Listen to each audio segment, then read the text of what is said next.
Before I get started today, I just wanted to send a quick thank you out to all of my subscribers, new and old, for helping this channel blow past 10,000 subscribers recently. And much to my surprise, it had mostly to do with my Sinners review. The video is doing absolute phenomenal numbers, and that makes me happy for a couple of reasons. For one, it restored my faith in humanity and this platform to actually have a positive review put up numbers like that, for once. And the other reason it made me happy was it was kind of nice to see so many people come together and embrace an original film in the way that people have with Sinners. Because this has been my mission statement from the very beginning.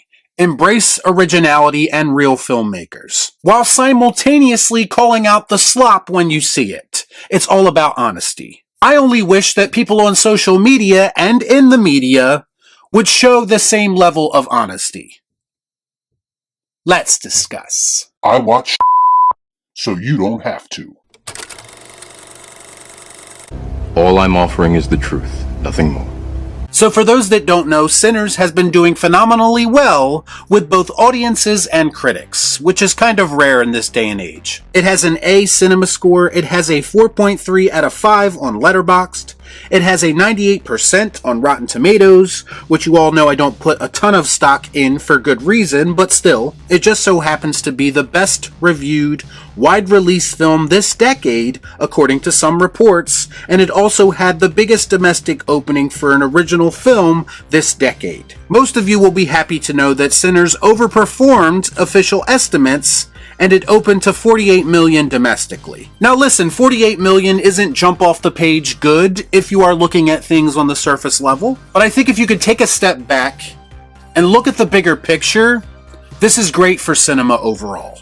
Damn right, that's the only way I work, Cap. Because finding an audience when releasing an original film is very hard to come by these days. And I think regardless of how you feel about the film personally, Ryan Coogler, Michael B. Jordan, and company deserve their flowers for taking a chance on an original IP. I don't know about anyone else, but I'm tired of seeing the same franchises and IPs regurgitated back to me constantly. Those types of movies do not inspire me creatively. They do not leave a lot up to interpretation. In most instances, they are the very definition of corporate slop, and I'm just tired of the market being dominated by movies like that. That's why Sinners being a success in any capacity is important overall. It's a validation of sorts. It's confirmation that some audiences might actually be willing to give original ideas a chance. Maybe some people in the audience are getting just as tired of the same old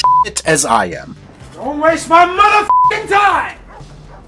Now, we still have a long way to go because we've seen many good movies go unappreciated, but I do believe that this is a step in the right direction. For some reason, part of me feels like there are certain things working against this film for whatever reason. Dare I say, maybe even actively trying to sabotage it in some way. I came across this article over the weekend and I thought it was quite telling how they presented the Sinners box office numbers compared to how I've seen them present numbers when it comes to franchise films. This comes from Variety, where the article said Sinners has amassed 61 million in its global debut. It's a great result for an original R-rated horror film, yet the Warner Brothers release has a 90 million price tag before marketing. So profitability remains a ways away. Now some of you might be thinking to yourself, what's wrong with that?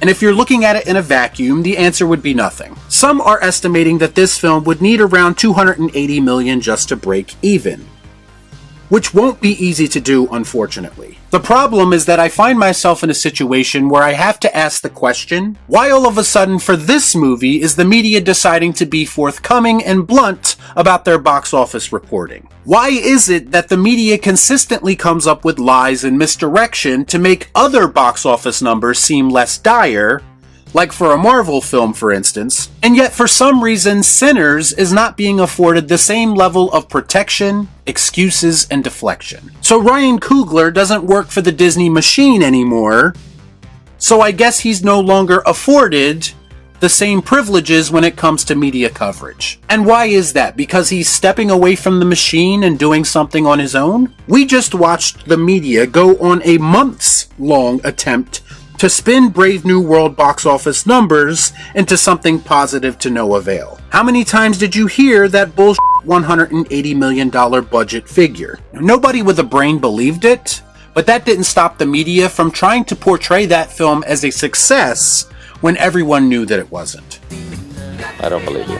The difference in how the box office for these two movies has been reported is obviously biased. I guarantee you that if Sinners was the Marvel Studios Blade reboot that they've been working on forever and it got the same box office numbers, you would not see a headline like this. It's the misrepresentation of facts or numbers to support a certain narrative, or to make one film look good and another film look bad that's the problem. You have to ask yourself why the media outlets do not keep the same energy with every movie that they report on. Now, Variety did go on damage control after the backlash this received on social media, because damn near everyone noticed it. But first impressions are everything, and this new article doesn't hide Variety's initial response to these box office numbers as much as they'd like to think it does. So a lot of people might be asking why. Why is Sinners not being protected like some other films are? Now, some are suggesting that it might be a racial thing, which I find a little bit hard to believe, given what I was just talking about with Brave New World. That's racist. No, I think the actual reason is staring at all of us in the face, and I found another article from Vulture that might be all the reason we need to feel even more suspicious. So according to Chris Lee at Vulture, Ryan Coogler's WB deal to gain ownership of Sinners 25 years after release has some in Hollywood ultra freaked out. It could be the end of the studio system, an exec at another studio said. So Ryan Coogler might have negotiated himself a deal that is a threat to the system. Ryan Coogler may have negotiated himself a deal to regain control of his property at a certain point. That's good for him as a creator. It's good for future creators if this sets a precedence, if in fact there are people in the future who want to regain control of their films. And you know what? It's good for fans and audiences as well, as much as some of them might not want to admit it. How many beloved IPs and franchises have been ruined, damaged, or completely destroyed under the control of the Hollywood system? Under the Ryan Coogler deal, some properties could remain protected from studio bastardization. And let's be real, if there's any studios that do not deserve to have full creative control over anything, it's Ryan Coogler's two most recent employers, Disney and Warner Brothers. Now, I don't know if anyone would be petty enough to try to sabotage Sinners through the media over all of this, just to protect the Hollywood machine that could be crumbling, but I wouldn't put it past them either. I'm just glad that Ryan Coogler has a great chance with Sinners to overcome all of this and change the game for himself and for future creators. Y'all be cool.